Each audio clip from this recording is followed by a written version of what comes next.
Di masa seperti ini, pandemi, aktivitas di rumah sangatlah berharga. Work from home menjadi salah satu hal yang lumrah kita lakukan. Selain komputer dan laptop yang bagus, koneksi juga harus mumpuni. Dan semua itu ditunjang oleh hal-hal seperti kopi. Kopi di Indonesia sangat lumrah, dan banyak sekali varian kopi di Indonesia. Salah satunya kopi sasetan dan kopi jadi. Kopi memiliki manfaat untuk menunjang tubuh kita agar dapat terjaga di malamnya hari. Di Indonesia, ada loh kopi yang sangat bagus dan sangat enak. Itu adalah Starbucks. Apa sih Starbucks? Yuk kita bahas. Starbucks adalah sebuah perusahaan kopi yang memiliki jaringan kedai global. Starbucks didirikan pada tahun 1971 di Seattle, Washington DC, Amerika Serikat. Berdasarkan Wikipedia, Starbucks memiliki lebih dari 20.336 kedai di seluruh dunia, seperti Amerika Serikat, Kanada, Jepang, Cina, Korea Selatan, dan salah satunya Indonesia dengan 326 gerai. Lalu, ada apa aja sih produk yang ada di Starbucks? Starbucks menjual minuman panas dan dingin berbahan baku kopi dan teh. Biji kopi kemasan juga mereka jual. Selain itu, Starbucks juga menjual makanan loh. Mereka menjual salad, sandwich, dan beberapa cemilan ringan. Merchandise pun mereka ambil loh, seperti topi, baju, celemek, bahkan hingga pulpen dan tumbler juga mereka garap. Lalu, siapa sih customer mereka ini?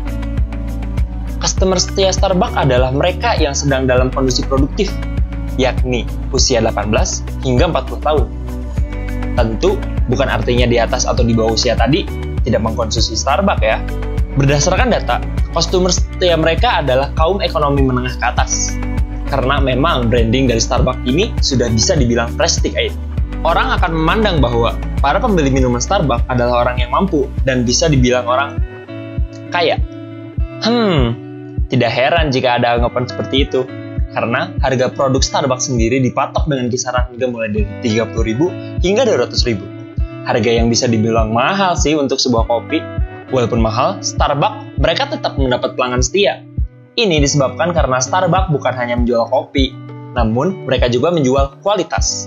Di mana kualitas kopi yang mereka miliki juga bukan kopi-kopi biasa. Selain itu, Starbucks memiliki rasa kopi yang sangat banyak, unik, dan Starbucks selalu memberikan inovasi baru dalam produknya. Bahkan, terkadang produknya sendiri dinilai tidak terduga.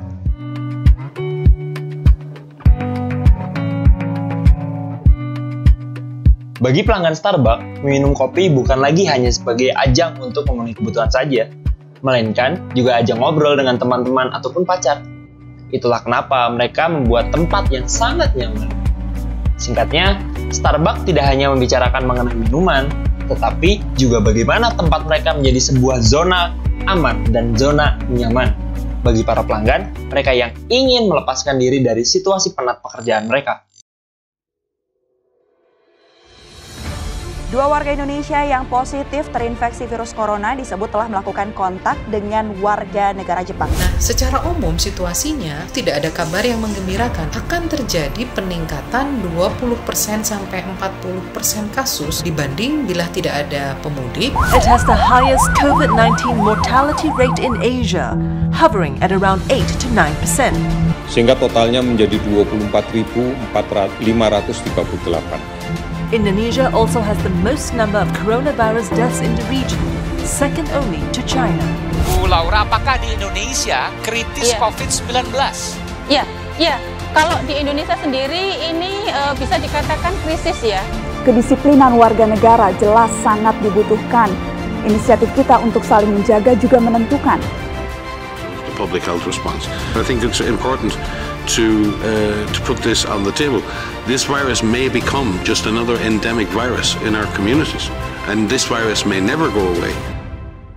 Selama pandemi berlangsung, pendapatan harian bisnis industri makanan dan minuman cenderung turun hingga lebih dari 40%. Riset ini dilakukan oleh Moka, startup layanan kasir digital yang banyak digunakan di beberapa kedai kopi maupun restoran di Indonesia. Hal ini juga mampu berdampak pada Starbucks. Contohnya nih, Starbucks membutuhkan produk-produk seperti biji kopi. Dengan adanya aturan new normal, tentu dalam pendistribusiannya terhambat karena beberapa jalan protokol tentunya ditutup. Selain itu, pelabuhan juga ikut ditutup dan semua fasilitas juga ditutup. Maka sangat sulit untuk Starbucks sendiri untuk melakukan pendistribusian maupun dalam produksi kopinya mereka. Bagaimana Starbucks bertahan selama pandemi? Pengunjung yang datang ke kedai pun dibatasi sesuai dengan aturan social distancing. Batasan pengunjung yang diperbolehkan datang ke kedai hanya 40% dari maksimal kapasitas dari kedai. Operasional pun dibatasi hanya hingga jam 10 malam. Starbucks pun memiliki standar sendiri dalam menjaga kualitas mereka, yaitu menggunakan gerakan 3M. Pertama, mereka menggunakan masker. Yang kedua, mereka menjaga jarak. Dan yang ketiga, mereka selalu mencuci tangan dan menggunakan sabun. Ini adalah sebuah standar yang wajib dilakukan oleh setiap karyawan dari Starbucks. Bahkan, Starbucks Indonesia juga membersihkan meja dan kursi setiap 8 menit sekali. Wow! Starbucks juga memperluas akses takeaway ke pinggir jalan, drive-thru, dan walk-up counter di kawasan perkotaan padat. Strategi-strategi ini dinilai efektif mengurangi keramaian di dalam kedai. Diskon menjadi jurus jitu favorit mereka untuk menarik pelanggan. Biasanya, diskon itu hanya diberikan dengan syarat-syarat khusus, tapi sekarang diskon itu ada di mana-mana, bahkan tanpa syarat. Starbucks juga mengganti kemasan minuman mereka dengan desain baru, dengan cup minuman tanpa sedotan. Hal ini dinilai menjadi langkah utama pencegahan virus dan juga mendukung tentang kebersihan lingkungan sekitar. Tidak berhenti di desain baru, Starbucks juga sangat menekankan untuk menggunakan tumbler milik sendiri yang dibawa dari rumah. Kampanye tumbler yang dibawa dari rumah sendiri itu disukseskan dengan pemberian diskon yang jauh lebih banyak dibanding pelanggan yang menggunakan produk kemasan yang disediakan oleh Starbucks. Sangat menarik bukan?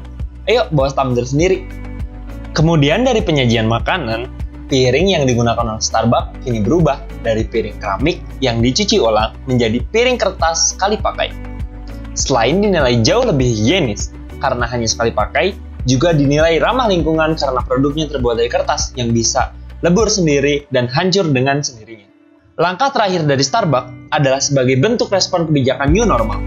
Starbucks memiliki inovasi yang baru, yaitu Starbucks at Home, di mana Starbucks meluncurkan produk-produknya dalam kemasan baru menggunakan botol berukuran 1 liter.